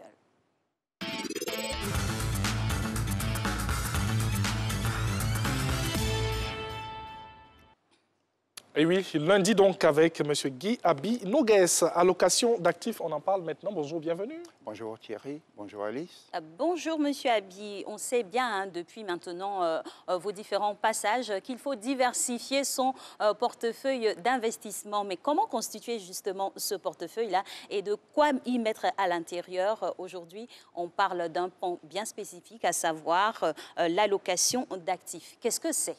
Alors, effectivement, l'allocation d'actifs, en fait, c'est le principe de choisir, j'allais dire, une catégorie de valeurs pour le mettre dans votre portefeuille d'investissement. Et j'allais dire que c'est vraiment la clé de voûte de tout système de gestion de portefeuille. Si vous ne réussissez pas une bonne allocation d'actifs, il va sans dire que votre portefeuille d'investissement va être un échec. Cela comporte quoi? Quelles sont les différentes catégories pour un tel processus? Alors, je voudrais d'abord, avant de répondre à cette question, préciser que l'allocation d'actifs, tout à l'heure je l'ai dit, c'est vraiment la clé de voûte de toute gestion de portefeuille. Mais cette allocation d'actifs, elle peut se faire de plusieurs façons. Okay. Elle peut se faire par secteur d'activité. Quand vous prenez par exemple le cas de la Bourse régionale des valeurs mobilières, nous avons 7 secteurs d'activité qui part du secteur de la distribution jusqu'au secteur donc, de la finance, en passant par le secteur du transport, de l'agro-industrie et autres. Et elle peut également se faire par zone géographique. N'oubliez pas que la Bourse régionale des valeurs est une bourse qui est commune à l'ensemble des 8 pays de l'UEMOA. Donc vous pouvez à la fois choisir des valeurs, par exemple, propres au Sénégal, au Niger, au Burkina ou au Bénin, et voire même la Côte d'Ivoire, et vous constituez votre portefeuille d'investissement avec. Et elle peut également se faire par classe d'actifs. Qu'est-ce qu'on entend par classe d'actifs? Vous avez en principe 5 grandes classes d'actifs. Les actions, les obligations, les titres monétaires, vous avez les métaux précieux, et puis vous avez l'immobilier. Donc vous pouvez donc faire une allocation d'actifs en fonction de ces différentes classes d'actifs, et puis donc avoir votre portefeuille d'investissement. Alors, maintenant pour répondre à votre question, lorsque vous voulez rentrer dans un processus d'allocation d'actifs, c'est d'ailleurs la clé de base, la clé de voûte de tout système de gestion de portefeuille. Vous devez d'abord déterminer, on y revient, votre profil. Vous devez d'abord déterminer, votre profil d'investisseur. C'est très important. C'est très important. Parce qu'à chaque profil d'investisseur va correspondre une attitude particulière par rapport au marché. On a dit ici sur ce plateau qu'on avait donc un profil prudent, un profil équilibré et un profil dynamique. Il va sans dire que en fonction de votre profil d'investisseur, l'allocation d'actifs que vous allez réaliser par rapport à votre portefeuille d'investissement ne sera pas du tout la même. Vous voyez, dans un profil prudent, vous êtes beaucoup plus enclin à choisir des valeurs, j'allais dire, qui sont sans risque, a priori sans risque, mais donc la rentabilité que vous attendez de ces valeurs-là, évidemment, elle n'est pas du tout élevée. Dans un profil équilibré, vous êtes, comme le nom l'indique, l'intitulé l'indique, vous êtes vraiment à l'équilibre. Vous cherchez à la fois avoir de la croissance sur le capital investi et puis de la perception du revenu. Donc actions, obligations, titres du marché monétaire, tout cela, vous pouvez les mettre à 30%, 30%, et puis vous avez donc un profil équilibré. Maintenant, dans un profil agressif ou dynamique, vous faites la part belle aux actions. Donc vous voyez tout de suite que dans une allocation d'actifs qui se met en place pour 3 types d'investisseurs, ayant donc ces 3 types de profils, nous sommes vraiment sur des portefeuilles d'investissement qui sont complètement différents. D'accord. Alors, on va peut-être insister sur ce volet-là, en fonction des déclinaisons de chaque profil, fait le petit travail de relais pour orienter les différents profils vers les actifs qui sont adéquats à leur, on va dire, à leur physionomie, tout simplement. D'accord. Alors, vous savez, quand vous avez un profil prudent, et que vous décidez maintenant de faire une allocation d'actifs. Parce que je vous l'ai dit, je le répète et je veux vraiment insister là-dessus, c'est vraiment la partie la plus cruciale dans un portefeuille d'investissement. Si vous ratez votre allocation d'actifs, vous n'allez pas du tout avoir un portefeuille consistant et ce portefeuille-là ira un peu, j'allais dire, dans tous les sens. Il va falloir donc, en fonction de votre profil d'investisseur, en fonction également de, comment dirais-je, de votre objectif financier. Parce qu'à chaque objectif financier est associé, vous allez associer donc un horizon d'épargne et évidemment un niveau de rentabilité, de risque qui serait acceptable pour vous. Voyez? À cela, vous allez également ajouter votre exposition au marché financier. Est-ce que je suis beaucoup plus sensible aux actions? Est-ce que je suis beaucoup plus sensible aux obligations? Est-ce que comment dirais-je, les OPCVM sont beaucoup plus... je suis beaucoup plus à l'aise avec les OPCVM. Voyez. Donc, quand vous allez consulter votre portefeuille d'investissement, il va falloir que cela reste constamment donc, dans votre tête pour pouvoir avoir un portefeuille d'investissement qui corresponde effectivement au champ d'investissement que vous voulez mettre en place. Qui choisit la stratégie à adopter? C'est l'investisseur. Oui. Il le fait avec l'aide de son conseiller en patrimoine ou en conseiller donc, de gestion, ou s'il a j'allais dire, des aptitudes en finance, il peut le faire tout seul. Du coup, j'ai envie de vous demander, quels sont les critères de sélection d'un conseiller en gestion de patrimoine? Alors, ça, c'est une excellente question. Quand vous allez vers un conseiller en gestion de patrimoine, ce qui est important pour vous, il faut voir l'expérience de ce gestionnaire. Est-ce que c'est un gestionnaire qui a une expérience avérée par rapport donc, au marché financier? Est-ce que ce que vous entendez dire sur ce gestionnaire sont donc à sa faveur? Si oui, en ce moment, vous pouvez aller vers ce gestionnaire. D'ailleurs, je vous recommande toujours d'en discuter au moins avec 2 ou 3 avant d'en choisir un. C'est très important, hein, ce volet-là, parce qu'aujourd'hui, il pilule partout des conseillers en gestion de patrimoine qui ont pignon sur rue, mais qui n'ont pas forcément la réputation adéquate. Il faut faire attention. C'est exact. Oui, l'expérience aussi, on en a tellement à profusion, ces cabinets. Alors, quelle serait l'incidence d'un portefeuille d'investissement sans allocation d'actifs?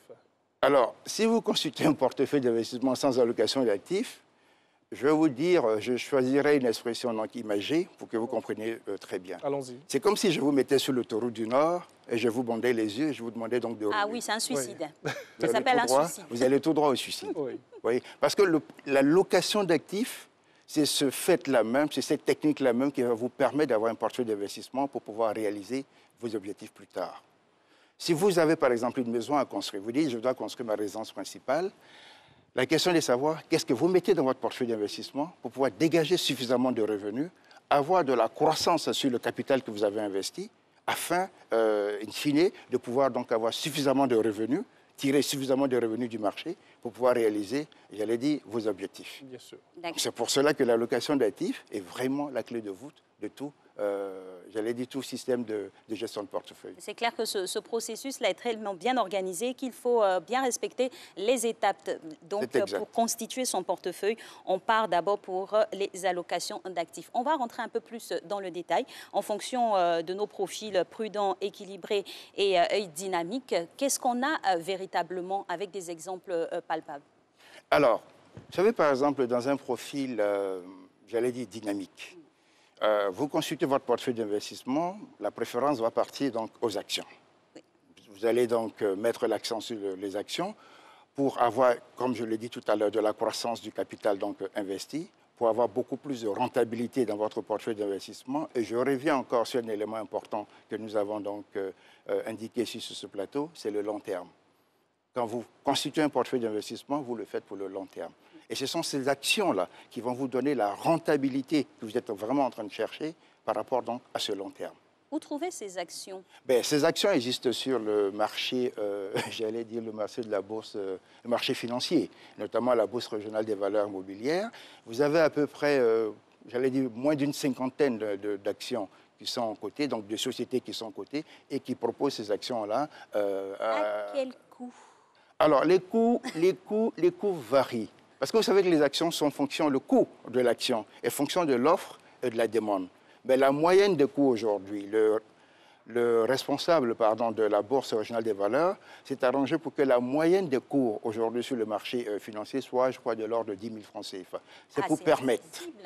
C'est pour permettre au plus grand nombre de pouvoir donc accéder au marché boursier. Et c'est important, et surtout merci pour ce... Oui, on sait que c'est sûr après que vous allez prendre des actions. Ah mais oui, on a besoin d'actions, certes pour nous, mais surtout pour tous ceux qui vont venir après. Alors, comment, de façon concrète, se fait cette répartition? On va rester un peu dans les exemples toujours. Oui. Alors, Tout à l'heure, on a parlé donc du profil dynamique. Oui, Prenons avec donc, les actions. Avec les actions. Prenons maintenant le cas du profil, le profil prudent. Oui. Si j'ai un profil prudent, ce qui est important pour moi, c'est de la préservation de mon capital investi.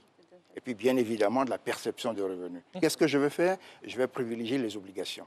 Vous voyez, comparativement donc aux actions. Je vais privilégier les obligations de telle sorte que chaque année, je perçois donc un revenu émanant donc des intérêts obligataires, et donc je suis satisfait avec cela.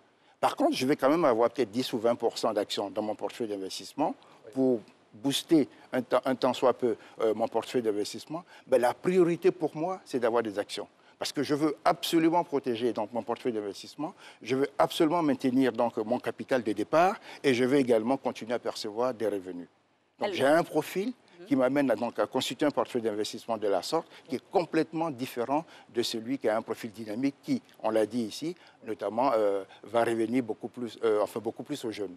Tout à fait. Alors, pour ce cas typique, hein, pour cet exemple-là, où on est dans un profil prudent, donc on a pour recherche imminente le retour sur son investissement, comment constituer son capital et puis comment vraiment calculer son retour sur investissement? Parce que c'est ça finalement qui intéresse. Alors, le capital, c'est vous qui le décidez dès le départ. Et le capital, de manière principale, va venir de vos revenus. Si vous êtes salarié, ça va venir donc de votre salaire. Vous allez donc affecter une partie de votre salaire, notamment à votre portefeuille d'investissement. On l'a dit ici, vous allez par exemple décider d'affecter, je dis un peu n'importe quoi, 20% ou 25% de votre salaire, notamment à votre portefeuille d'investissement. Mais quand vous le faites, il faut le faire de manière régulière. Voyez, il faut le faire de manière régulière, de telle sorte que vous ayez, in fine, un portefeuille d'investissement qui soit consistant. N'oubliez pas que chaque année, justement pour parler du retour sur l'investissement, chaque année, en début d'année, vous avez un portefeuille d'investissement qui se trouve maintenant à une valeur X, qui affiche une valeur X. À la fin d'année, il peut afficher une valeur X plus quelque chose ou X moins quelque chose. Oui. Voilà.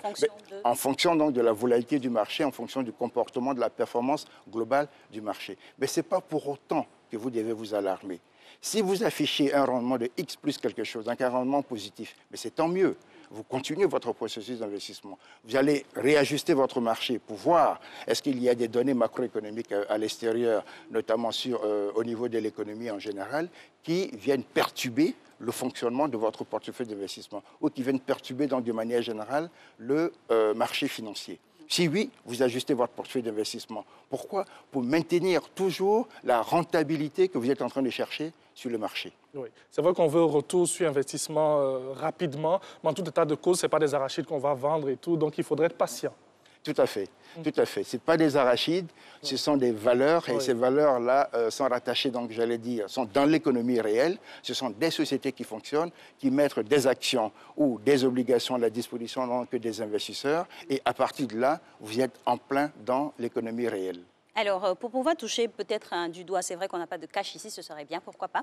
Oui. Mais pour pouvoir imager le retour sur investissement, on prendra peut-être un exemple avec un chiffre précis pour voir comment en retour on obtient cet investissement, on obtient en tout cas le retour sur investissement avec un montant bien précis. Oui, supposez que... Je prendrai un exemple, par exemple, sur le BRVM10, qui est l'indice des 10 valeurs les plus actives du marché, qui est l'indice qui indique la vitalité du marché. C'est vrai que nous avions dit ici que l'indice avait perdu 12% de sa valeur au cours de l'année 2020, mais à supposer que cet indice-là ait gagné plutôt 12%. Et que vous ayez un portefeuille d'investissement constitué ayant une valeur d'1 million de francs CFA au départ, l'indice ayant gagné 12%, ça veut dire que tout simplement vous avez gagné 120 000 francs CFA. Très bien. 120 000 francs CFA, que vous rajoutez donc sur les 1 million que vous avez, donc votre capital au début donc de l'année 2021 va se situer donc à 1 120 000 francs CFA qui seront donc réinvestis dans le marché. Voilà de manière, j'allais dire, succincte. Et en matière, par exemple, de timing, on se dit que c'est sur un exercice, c'est à l'année qu'on récupère ces 120 000, ou d'aucuns pourraient penser que c'est chaque mois. Hein. Non, c'est à l'année. Ça ferait plus sourire. Et ça, il y a deux éléments, il faut que je précise. Ici, on est en train de parler du rendement annuel, de la volatilité du marché par rapport à votre portefeuille d'investissement. On a dit que l'indice a gagné 12%. C'est vrai, ça vous fait 120 000 francs CFA. Mais il y a un élément qu'il faut donc absolument tenir compte, ce sont les intérêts Si vous avez des obligations, vous allez percevoir des intérêts obligataires sur votre portefeuille d'investissement. Si vous avez des actions, vous allez percevoir évidemment des dividendes si et jamais si ces entreprises ont dégagé des résultats bénéfices et qu'elles décident de distribuer des dividendes. Tout ça vient augmenter la rentabilité globale de votre portefeuille d'investissement. Donc soyez sûr, en retour, on sort gagnant. Forcément, mais il faut être patient. Alors, est-ce qu'on peut se tourner vers des classes, des classes d'actifs alternatives, par exemple les matières premières? Oui, c'est un élément, j'allais dire, important, effectivement, sur les marchés occidentaux, mais malheureusement qui, ici, n'existe pas encore. Bien que la BRVM, aujourd'hui, soit en train de travailler sur, comment dirais-je, un indice boursier au niveau des matières agricoles, et je crois que c'est le maïs qui a été retenu comme test, notamment pour pouvoir avoir des matières premières au niveau de la bourse. Effectivement, les matières premières constitue une classe d'actifs et sur les grands marchés occidentaux, beaucoup d'investisseurs peuvent, j'allais dire, choisir cette classe d'actifs pour les loger dans leur portefeuille d'investissement. Alors vous jetiez, vous faites une projection sur les marchés occidentaux, voire internationaux. Que pensez-vous finalement de l'intelligence économique dans la stratégie, par exemple pour la prospective, la planification, pour pouvoir apporter beaucoup plus de chances aux investisseurs locaux? Oui, je l'ai dit ici, vous savez, au niveau de l'intelligence économique, vous faites de la recherche pour avoir des informations, je ne dirais pas confidentielles, mais des informations qui sont connues. C'est de la prospective, donc après... Voilà, c'est de la prospective, et donc vous vous projetez par rapport à, j'allais dire, par rapport à une entreprise donnée, et par rapport à cette entreprise, vous pouvez en ce moment décider de prendre des participations ou acheter des actions de cette entreprise parce que vous détenez des informations, en faisant vos recherches, vous détenez des informations que l'ensemble du marché n'a pas. Par exemple, si je décide d'aller investir au Maroc, dans un secteur donné, qu'est-ce qui va se passer? Je vais donc envoyer, j'allais dire, les spécialistes de l'intelligence économique pour faire de la recherche dans ce secteur d'activité, pour voir si, effectivement, il y a matière à y aller ou pas. Si ces spécialistes me disent, vous avez tout intérêt à rentrer dans ce secteur d'activité parce qu'il y a de la marge et les rendements attendus, la rentabilité attendue du secteur s'inscrit donc en hausse, mais bien évidemment, j'irai donc tout à fait à l'aise, je vais donc investir dans ce secteur. Parce que j'ai une information qui m'est capitale et qui me permet de prendre une décision d'investissement pour rentrer dans un secteur d'activité donné. Oui, cela nous amène à comprendre qu'il faudrait une véritable diversification pour que tout le monde puisse sortir gagnant. Effectivement, parce que quand vous avez votre portefeuille d'investissement, je l'ai dit ici, la diversification, c'est vraiment la clé pour réduire le risque encouru par votre portefeuille d'investissement. Donc, toutes les classes d'actifs qui sont indiquées, vous devez absolument avoir un bout de chaque classe d'actifs. Bon, on n'a pas les métaux précieux ici, ça va certainement arriver, mais dans un portefeuille global, vous pouvez même avoir de l'immobilier. Parce que quand on va regarder votre patrimoine dans son ensemble, on va même regarder pour voir si vous avez un investissement dans le secteur de l'immobilier.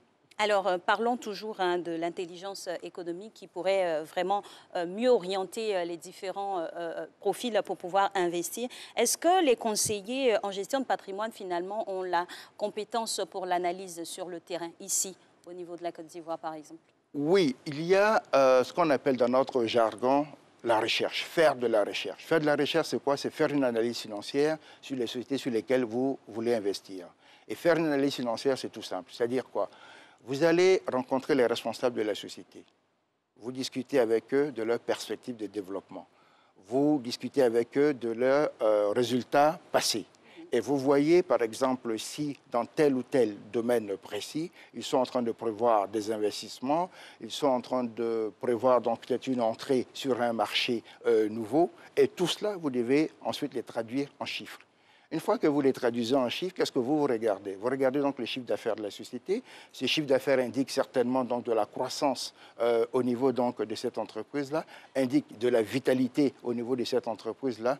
Si tel est le cas, oui, je suis prêt à racheter des actions de cette société-là. En même temps, j'ai envie de vous demander, est-ce que c'est vraiment accessible? Parce qu'on a tendance à dire qu'on ne prête qu'aux riches. Hein. Finalement, oui. Est-ce que ce genre d'analyse-là n'est pas orienté vers une classe spécifique qui... au bout du compte, se retrouve toujours en pole position? Non, pas du tout. Excusez-moi si j'en ris, parce qu'on revient toujours au principe premier, l'investissement n'appartient qu'aux riches. Ben oui, non, à l'accessibilité, à la masse. Non, c'est pas vrai du tout. Vous savez, tout le monde a accès à l'information. Si vous avez un conseiller, j'allais dire en investissement, ou un conseiller en gestion de portefeuille, quand vous allez le voir pour faire le choix, notamment par rapport donc, à vos différentes classes d'actifs, il vous dit pas par exemple achetez telle action et puis point barre. Non, il vous dit simplement achetez telle action parce que je pense que ceci, je pense cela. Et donc les éléments qu'il vous donne sont les éléments qui vous permettent de prendre une décision d'investissement. Et donc, à partir de ces éléments, et lui, il tient ces éléments de quoi?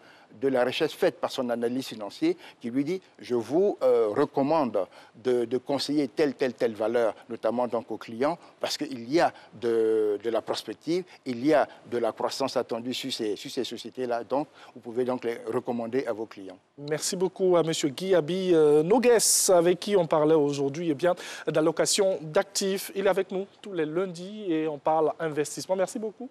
Mais je vous remercie. Allez. Excellent début de semaine. Allez, nous avons terminé, Alix. Exactement, on a fini et on espère que vous avez pris bonne note depuis maintenant quelques semaines. C'est sûr qu'on commence à être bien informé sur la question. Nous, on vous souhaite de passer une agréable journée et puis on reviendra demain pour mardi. Et n'oubliez pas que c'est la semaine de l'amour. Il insiste. Hein. Que Dieu vous garde. Au revoir.